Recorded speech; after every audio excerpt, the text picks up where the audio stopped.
Hello everyone, I am Noelle Rollins and welcome to a bonus eye drawing lesson. Today we're going to work on 3 different eyes, starting with a baby eye, all while they are sleeping, so sleeping eyes. With the baby, I felt it was important. I was just going to show one, but I decided to show both eyes. So I'm starting with the furthest one. And I'm putting just the line of the nose contour in there just for reference, the edge of the face. So you kind of have a visual of the sweet baby sleeping.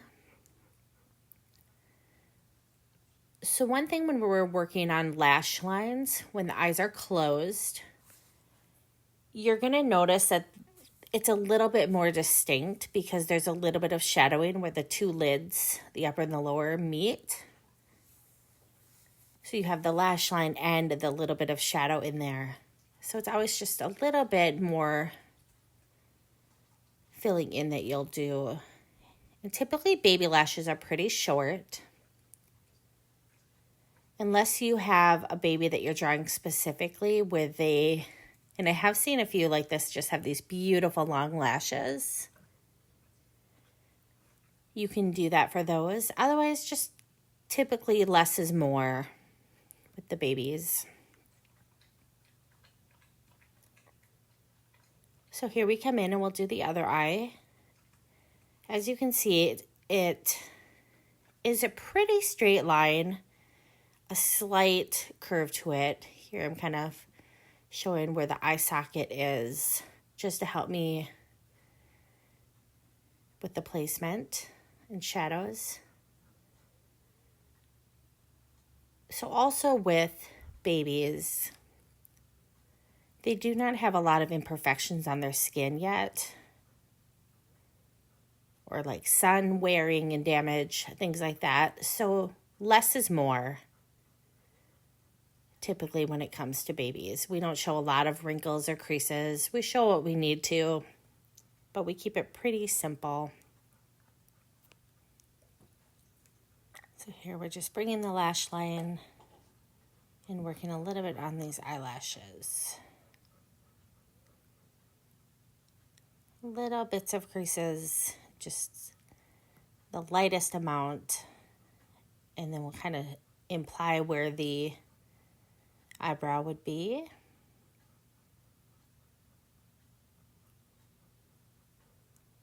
So with shading is where you can show a little bit more with this. There's a little bit maybe more purple or pinkish tones, some broken blood vessels, things like that in their eyelids. They're so thin, some of that showing through. So I wanted to start with this baby eye first because it is the simplest of the 3. And so here's a photo of the final piece. If you'd like, you can pause this and recreate your own drawing of it. Okay, so you can get a new piece of paper out now, and we will start on the eye number 2. This is a middle-aged woman sleeping, and we are just doing the eye that's closest to us here. So that would be the inner eye, and then this side is the outer eye.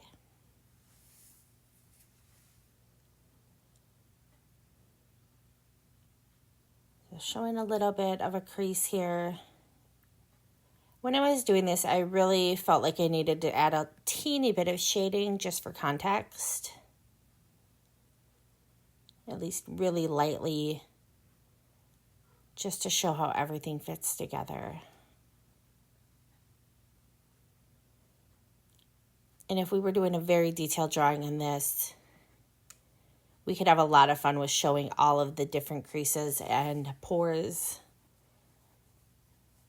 things like that on the eye. So as you can tell, I made the lash line a little thicker where the shadow is, where the eyelids meet. And then here I am doing the X and V method. We'll do one where they crisscross like an X, all while keeping them curved where they flow for the most part down and out away from the nose.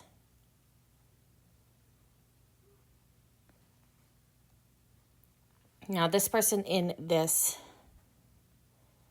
photo reference, I'm pretty sure had some lash extensions or mascara on because they were pretty full lashes. More full than most people would have. But it's still good to show just a variety. So you can see the lashes are getting shorter as we are getting closer to the inner eye and the tear duct area. The fun thing about drawing eyes that are sleeping like this, it's a good confidence builder. It's something that's very simple. There's not a lot to it. And it can just be something that we can work on and add to a list of skills that we know we can do when we need to. So I'm sort of starting to do her brow. I'll at least do a little bit of it here, just to kind of imply the shape.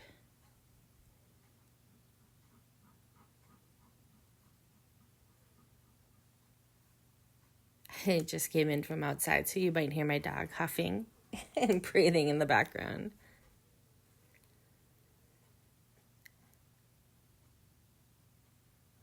So we keep continuing with the eyebrow hairs.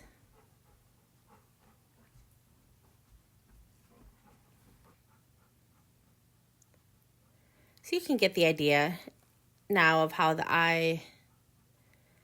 eyebrow, with shading, we would start to fill in a little bit around the edge of the nose,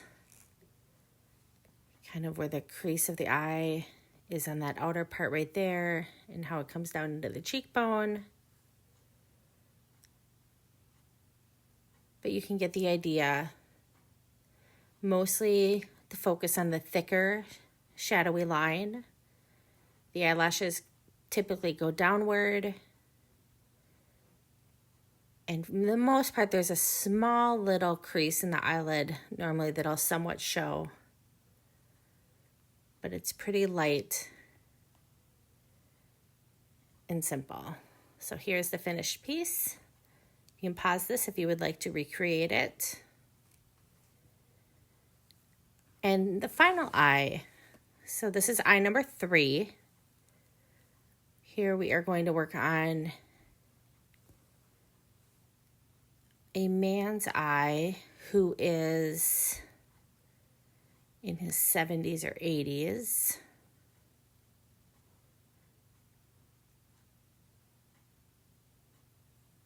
So this one, you'll notice the lash line is pretty similar, a little wavy, but for the most part straighter. Definitely straighter than when the eye is open. And we still make it thick. It's not a hard rule, but for the most part, people's hair gets a little bit thinner the older they get. So it's likely that their lashes will be thinner as well.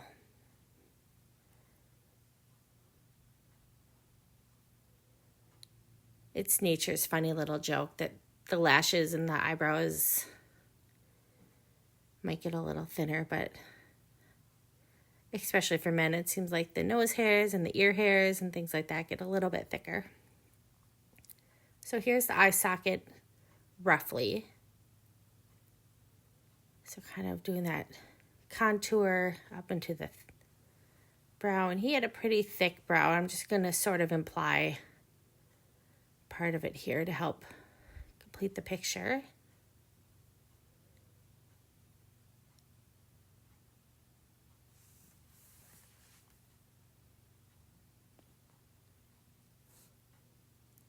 So we just go light and easy on the eyebrows. Now I'm going to show a little bit of the lines under his eye. And then we'll pretty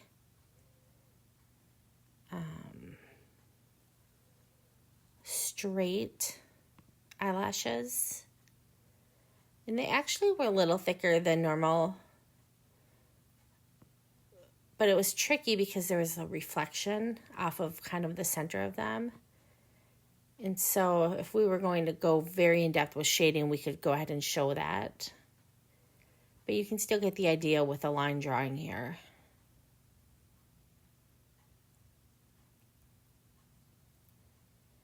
And for the most part, I'm doing them the same direction on his eye, but I'll start to mix a few up. Otherwise, it almost starts to look like a basic comb or something where we have the top and all the little teeth of the comb. So add a few curved ones in there just to make it look a little more realistic.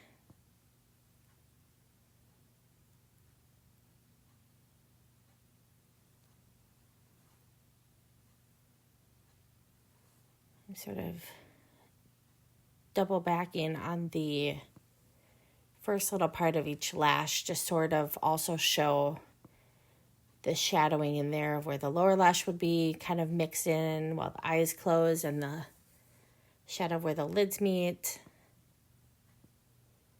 Now here I'm showing some of the sagging skin under the eye. Sort of give that feel. And then he had a little bit more extreme kind of swelling under the bags of the eye. Some people sort of get sunken in looks. Other people it gets a little puffy. His were a little bit more on the puffy side. So we downplay them a little bit. We don't want to go too extreme, but it is important to somewhat show. If we draw them perfectly tightened skin and everything, people won't even recognize who we're drawing.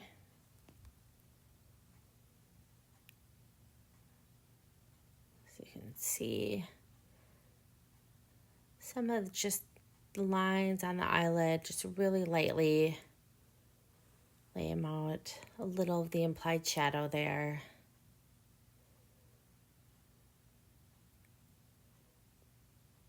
Just so you can get an idea. And really all of that matches his eye socket pretty closely. So I went a little bit more extreme on this one with all the little lines. So I wanted to come back in with a pen and show you if I was going to simplify this down to less lines, these are the ones that I would do. Just to show the simplified way. So again, we're going to thicken that up.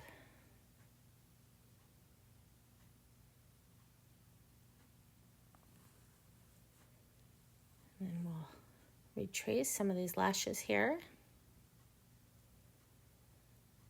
And you want to be somewhat consistent when you're doing the lengths of lashes. They don't have to be identical to the one next to them. They tend to get a little shorter towards the edges of the eye.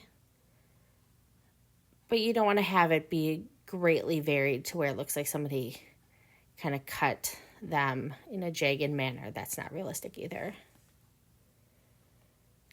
So there you can see just the basic line drawing. I'll show you the image here in a minute that you can then pause